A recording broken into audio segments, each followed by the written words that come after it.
L'astronomie est un des domaines où l'expression en langue des signes française est à la fois rigoureuse et poétique. Les signes attribués aux différentes planètes du système solaire recourent à leurs caractéristiques propres.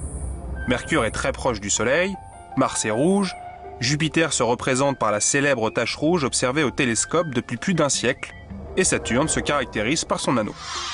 La représentation du ciel est aisée, puisque la majorité des constellations évoquent des animaux ou des objets qui ont déjà un signe.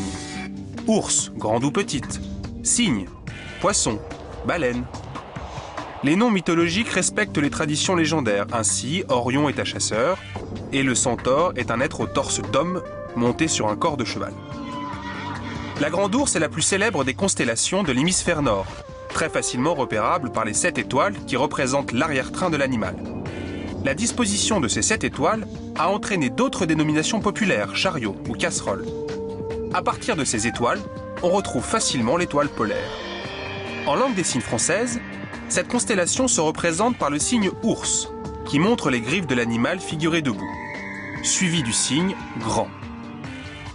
Dans la mythologie grecque, Orion est un géant qui pouvait tuer n'importe quel animal féroce, mais mourut piqué par un petit scorpion. Les constellations d'Orion et du Scorpion furent placées dans le ciel par Zeus, souverain des dieux, à 2 endroits diamétralement opposés, de manière à ce qu'ils ne puissent plus se rencontrer. En langue des signes française, cette constellation se représente par le signe Lance, suivi du signe Bouclier, les 2 principaux attributs du chasseur Orion.